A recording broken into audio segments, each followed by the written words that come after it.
Bonjour et bienvenue sur le plateau 10 minutes d'enquête. Aujourd'hui, nous allons débattre d'un sujet qui fait beaucoup parler, les jeux d'argent. Pour cela, nous allons accueillir deux invités pour répondre à la question suivante.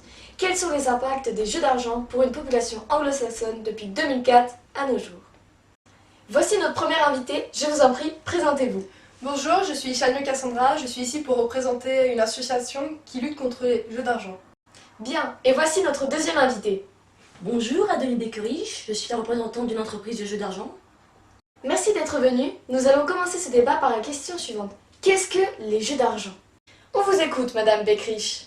Les jeux d'argent sont un moyen pour les individus de s'évader de son quotidien, de créer de la joie en gagnant des petits gains, mais aussi de créer de l'espoir de pouvoir gagner une somme très importante. Comme cela est déjà arrivé pour plusieurs chanceux. Prenons l'exemple des jeux à gratter. Il est déjà arrivé qu'un homme, Richard Epstein, gagne 7 fois au Powerball. Ce fut un grand chanceux comme tout le monde peut l'être. Et vous, Madame Chagnot, qu'est-ce que les jeux d'argent selon vous? Les jeux d'argent sont effectivement, comme le dit Madame Beckerich, une possibilité de gagner de l'argent. Mais ce qu'elle ne dit pas, c'est que c'est aussi une perte réelle d'argent. Les individus peuvent être menés à une dépendance ou une dépression. Cela est un business économique de l'État. Pouvez-vous préciser votre pensée et dites-nous ce que cela crée économiquement pour un État, mais aussi pour ses habitants, Madame Chagnot? Comme je le disais juste avant, pour moi cela est un business économique de l'État. Car tout d'abord, lorsqu'un individu gagne une somme, celle-ci est divisée en 3. 30% en revient à l'État, 10% en revient à la Française des Jeux, donc seulement 60% en revient à l'individu qui a gagné cette somme. Tout d'abord, il faudrait gagner à ce jeu, ce qui n'est pas facile, car nous avons qu'une chance sur 73 millions de gagner à l'euro million. Je tiens à préciser ce qui revient à l'État est là pour justement pouvoir créer les sommes que l'on peut gagner à l'euro million. Pour reprendre votre exemple, mais prenons plutôt l'exemple des États-Unis. Les casinos terrestres génèrent un peu plus de 81 milliards de dollars de revenus, dont une grande partie reviennent à l'État. L'argent est réinvesti dans les partenariats et permet la création de nombreux emplois. Et notre industrie essaie toujours d'innover en créant de nouveaux jeux ou en modernisant les jeux. Je tiens à donner la parole à notre spécialiste pour la suite. Hello, my name is Alicia Fisher, and I am a money game specialist in London, and I will explain what you can gain by playing to money games. The money games industry contributes to $240 million in the USA's economy. More than 1.7 million people are unemployed in this work. Twice number of Washington inhabitants. It generated 38 billion in tax revenue for local, state, and federal government against 4.7 billion for France. Nearly 6 billion in sales are achieved thanks to product use in casino. Only for the United States. Qu'en dites-vous, Madame Chagnot? Êtes-vous d'accord avec ceci? Je suis d'accord, cela fait revenir beaucoup d'argent à l'État. Mais combien en revient-il aux joueurs? Beaucoup moins, ça c'est sûr.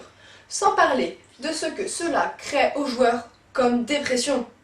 Nos jeux permettent à d'autres personnes de créer des liens sociaux, une certaine joie. Une certaine joie? Mais comment pouvez-vous dire ça? Perdre de l'argent, vous pensez ça rend heureux les gens? Veuillez laisser finir Madame Beckerich, vous pourrez vous exprimer après. Merci. Donc une certaine joie, celle de passer du temps entre amis, ou bien celui de réaliser un rêve, de gagner une somme assez importante pour partir en vacances, ou bien acheter des biens matériels, ou même vivre de cette somme pour les plus chanceux. Donc, que vouliez-vous dire? Madame Beckerich parle de joie, certes, je peux le concevoir, mais cette joie sera éphémère. Car ayant gagné, on va vouloir rejouer pour regagner et avoir une sensation de plaisir. Ce qui crée un cercle vicieux qui est dangereux. Et comme je vous le disais juste avant, beaucoup en deviennent addicts. Vous parlez de chance, effectivement, il en faut beaucoup.